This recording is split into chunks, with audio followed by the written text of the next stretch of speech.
religious endowment, and recognized by Hindu law on the one hand, and public charitable trust as contemplated by the English law on the other. The question has been considered by the Privy Council. In Vidya Bharati Tirtha versus Bulsami Ayar, long before, Mr. Amir Ali, who delivered the judgment of the board, observed that it is to be remembered that a trust in the sense in which the expression is used in English law, when the gift is directly to an idol or a temple, the season to complete the gift is necessarily effected by human agency. Called by whatever name, he is only the manager or custodian of the idol or the institution. In no case is the property conveyed to or vested in him. Similarly, that is a basic difference. The Honorable Minister, he was speaking about the Hindu trust. The Muslim law relating to trust differs fundamentally from the English law. Hindu trust follows the English law. Muslim law doesn't follow English law. That is a basic difference. Mr. Amir Ali said the Mohammedan law owes its origin to a rule laid down by the Prophet of Islam and means the tying up of a property in the ownership of God the Almighty and the devotion of the profits for the benefit of the human beings. As a result of the creation of a Waqf, the rights of the Waqf is extinguished and the ownership is transferred to the Almighty. It is religious. If it is religious, comes within the ambit and scope of Article 26 of the Constitution. The manager of the Waqf is the Mutawalli, the governor, superintendent, curator. But in that capacity, he has no right in the property belonging to the Waqf. The property is not vested in him and he is not a trustee in the legal sense. Therefore, there is no doubt that the Waqf to which the Act applies is essentially features different from the trust as is known to English law. In Sarabanu versus Union of India, 2017, volume 9, SCC, page 1, the Constitution bench held that any legal provision should be made with the application of known principles of law. If any decision is taken without supporting principles of rule of law, it becomes unpredictable and such a decision is antithesis of a decision taken in accordance with the rule of law. This proposed bill is just contrary to the well-settled principles of law which is established in the country. এই বিলটি এই দেশের এই মুহূর্তে যা আইন রয়েছে, বৈধ আইন রয়েছে, তার পরিপন্থী। By the Supreme Court of India also. Madam, the various provisions of the Waqf Amendment Bill 2024 is manifestly arbitrary and therefore cannot be passed by the Parliament itself. যে বিভিন্ন সংশোধনী এই বিলের মধ্যে দেওয়া রয়েছে, প্রভিশন দেওয়া রয়েছে, সেগুলো সম্পূর্ণভাবে সংবিধান বিরোধী এবং এই বিল কোনো মতেই পাস হতে পারে না। In the principles of Sadagat Jairaya, Waqf in India, Waqf properties from the backbone of the Muslim communities. ওয়াকফ সম্পত্তি মুসলিম সম্প্রদায়ের শিরদাঁড়ার মতো কাজ করে এবং তার বিরোধিতা করা চলে না।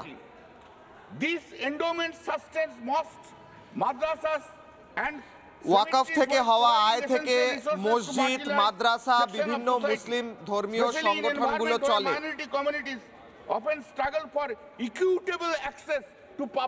এমনিতেই আমাদের দেশে যারা সংখ্যালঘু সম্প্রদায় তারা সমান অধিকার পেতে লড়াই চালাচ্ছে, তাদের সমান অধিকার নেই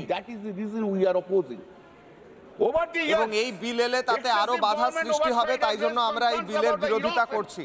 Of the autonomy and sanctity of Waqf, which under Islamic law is intended to function independently. Islamic আইন অনুযায়ী ওয়াকফ সম্পূর্ণভাবে স্বাধীনভাবে কাজ করবে, কিন্তু এই মুহূর্তে ওয়াকফকে নিয়ন্ত্রণ করার চেষ্টা চলছে। Ensuring their proper management and alignment with the purposes by Islamic law. These boards have Islamic আইন অনুযায়ী, ইসলামী শাসন অনুযায়ী ওয়াকফ সম্পূর্ণ স্বাধীনভাবে কাজ করবে, এটাই হওয়া উচিত। The Waqf was centrally first introduced in 1953. Mr. Riju, 1953 সালে ওয়াকফ অ্যাক্ট প্রথম নিয়ে আসা হয়। 1995 Act has come. Amendment 1995 সালে তা সংশোধন করা হয়। Now by introducing clause 2, the title of the act has been amended Unified Waqf Management Empowerment, Efficiency and Development. There is no rational basis to make such amendment of the title of এই the act. সংশোধনী যা নিয়ে আসা হচ্ছে এই মুহূর্তে তাতে ওয়াকফ আইনের নাম পরিবর্তন করা হচ্ছে যার কোনো প্রয়োজন ছিল না। The Companies Act was enacted in 1956. Thereafter, company act 1956 সালে নিয়ে আসা হয়। The act was brought to regulate the management, empowerment, efficiency and development of the control of the companies. The Waqf Act 1995 had various provisions for management, empowerment, efficiency and development. 1995 সালের ওয়াকফ বিলের সংশোধনীতে অনেক কিছু পরিবর্তন আনা হয় যার ফলে যারা সংখ্যালঘু সম্প্রদায় তারা অনেক অধিকার পায়। Has no necessity to be amended.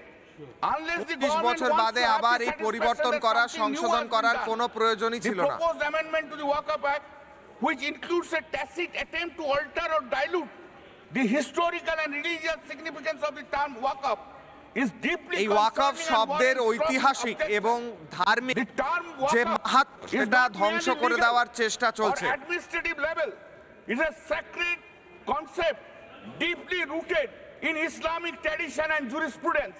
Why you are taking away this?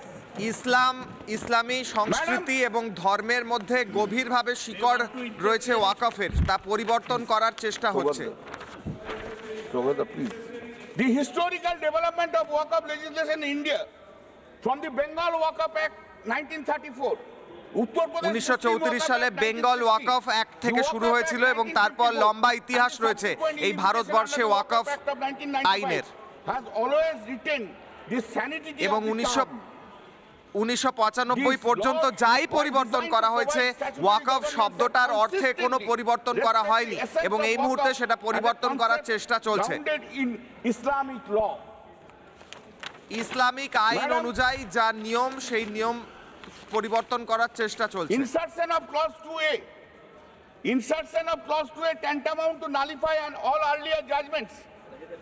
Clause 2A যেটি এই নতুন বিলে নিয়ে আসা হচ্ছে তার ফলে আগের যত রায় ওয়াকফ আইন অনুসারে সমস্তটা পরিবর্তন করার চেষ্টা চলছে। Which they have approved. Any attempt to nullify the Supreme Court judgment by legislative process is illegal and unconstitutional. Supreme কোর্টের এই বিষয়ের আগে যা রায় ছিল সেই রায়ের পরিবর্তন ঘটিয়ে নতুন করে যে আইন আনার চেষ্টা চলছে তা সংবিধান বিরোধী। This attempt to create subsect without having any rational object is not a good sign for any religion. ইসলামের মধ্যে নতুন করে আরো নতুন ছোট ছোট সম্প্রদায় ছোট ছোট ভাগ করার চেষ্টা চলছে যার কোনো প্রয়োজন নেই। Subcaste or subclause only then the parliament can do so. Like the scheduled caste created inside Hindus, but the constitutional provision হিন্দুদের মধ্যে যেমন শিডিউল কাস্ট তৈরি করা হয়েছে তেমনি মুসলিমদের মধ্যে ভাগ করার চেষ্টা চলছে যা এইভাবে করা যায় না। সংসদের মধ্যে আলোচনার মাধ্যমে করা পদ্ধতি। Based on subsects, the ruling party in the government is having evil intention. If the শাসক দল রয়েছে এই মুহূর্তে তাদের If the title speaks about unification, creation তাদের of various work of যে চেষ্টা সেই চেষ্টা হচ্ছে যে এই সম্প্রদায় বিরোধী, যে সম্প্রদায়ের জন্য এই চেষ্টা করা হচ্ছে তাদের বিরোধী এই শাসক দল। Madam, clause 3FA of the said proposed bill defines government organization including municipalities and panchayat and autonomous bodies of the state and central government to a part 9A of the constitution. Under the scheme of part 9A, the municipalities and the panchayats are self-government and autonomous bodies. How the municipal properties of the self-government bodies can be treated as a government properties, madam? In a constitutional provision it has make it. এইগুলো পঞ্চায়েত এবং পৌরসভা হলো self governance, অর্থাৎ তারা নিজেদের স্বশাসিত সংস্থা, এদের উপর নিয়ন্ত্রণ করার চেষ্টা চলছে। Local self-government এগুলো সরকারি সম্পত্তি নয়। Therefore this provision is bad. তাই জন্য এই প্রভিশন এই পঞ্চায়েত কিংবা পৌরসভাগুলোর উপর চালানো সম্ভব নয়। Why Waqf will be allowed to define government property? This is an attempt কিভাবে ওয়াকফ অ্যাক্টের মধ্যে দিয়ে কোনটা সরকারি সম্পত্তি সেটা সরকার কিভাবে ঠিক করছে, এটা তো পদ্ধতি নয়। Another sin is there. In our JPC, we have said repeatedly. জেপিসির মধ্যে আমরা বারবার এর বিরোধিতা করেছি। Government has occupied the property. Nothing is there. আমরা বলছি উল্টে সরকার ওয়াকফের সম্পত্তি দখল করছে। 80% of the property of the Rajasthan Waqf property has been occupied by the Rajasthan government itself. রাজস্থানের 80% ওয়াকফ সম্পত্তি সরকার দখল করে রেখেছে। The precondition for making Waqf is thoroughly unreasonable, irrational and manifest arbitrary. Under the scheme of the এই Constitution of India, সংশোধনীর কোনো মানে হয় না এবং এর কোনো যুক্তি নেই, যুক্তিহীন। his own religion. If no person can be compelled to practice his own religion, then প্রত্যেক মানুষের নিজের ধর্ম পালন করার অধিকার আছে either to offer his property to God or whether he এবং is Hindu সে or চাইলে Muslim নিজের or any সম্পত্তি other ভগবানকে religion. যে কোনো উপায়ে দান Practicing দিতে পারে। religion means day-to-day performance of his religious duty. In a secular democratic country like us, no one can compel to perform any religious duty. একটি অসাম্প্রদায়িক দেশ আমাদের দেশের মতো একটি দেশ, সেই দেশে সেকুলার দেশে কোনোভাবেই কারোর ধর্মীয় স্বাধীনতায় হস্তক্ষেপ করা যায় না। Even if I discharge my religious duty on my own at any place, I cannot be compelled to speak whether I am performing religious duty or not. আমি যদি নিজের ইচ্ছায় আমার ধর্মের আমি যা ধর্ম পালন করি সেটি ত্যাগ করি, কেউ আমায় প্রশ্ন করার অধিকার রাখে না। Is it not a violation of a constitutional right? এখানে জিজ্ঞেস করা হচ্ছে 5 বছর ধরে কোন ধর্ম পালন করছো, এটা সংবিধানের পরিপন্থী নয়। আমি কি ধর্ম পালন করছি সেটা কেন আমাকে জিজ্ঞেস করা হবে?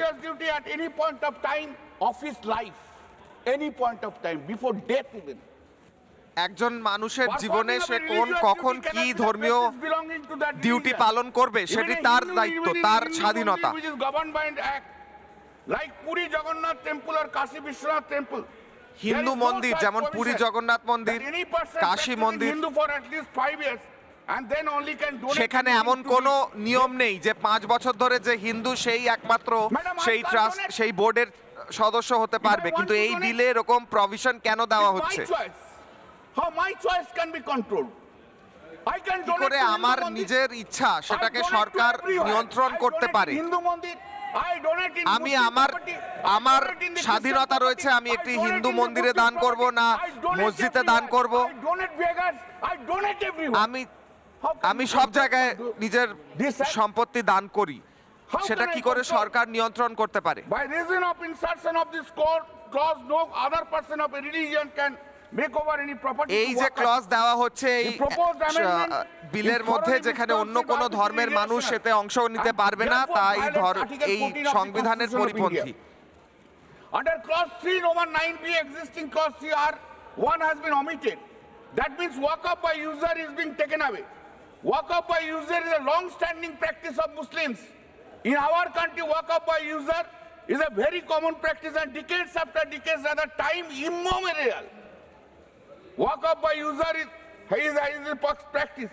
The concept of Waqf by user was recognized in our country in the case of Waqf by user এই প্র্যাকটিস এই পদ্ধতি বহুদিন ধরে দেশের মুসলিমদের মধ্যে চলছে এবং এই বিলের মধ্যে দিয়ে এই পুরো প্রক্রিয়া বন্ধ করে দেওয়ার চেষ্টা হচ্ছে।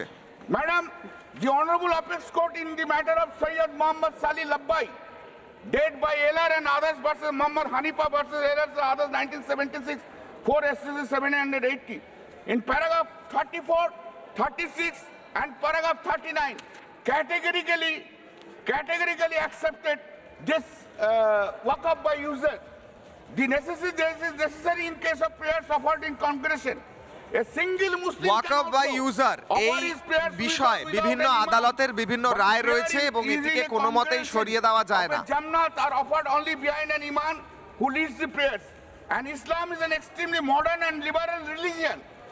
There is no question of any person being denied admission in a mosque for the purpose of offering prayers. Liberal একটি ধর্ম। The law is so strict that the moment a person is allowed offer his prayers in a mosque, the mosque becomes dedicated to the public and therefore it's an Waqf property. Therefore it's an Waqf property. Finally, it is not necessary for the dedication of public mosque. Thus, Madam, in that judgment it has said, so that when a person erects a building with the object of dedicating it as a mosque, and permits people to offer prayers therein without declaring that he has constituted it into a mosque and prayers are offered, there bil jammat, the mosque becomes irrevocably dedicated. নানা ধরনের content দেখার জন্য like করুন, share করুন আমাদের Facebook page, subscribe করুন আমাদের YouTube channel. পাশাপাশি অন্যান্য ব্রেকিং নিউজের জন্য অবশ্যই চোখ রাখুন রিপাবলিক বাংলায়।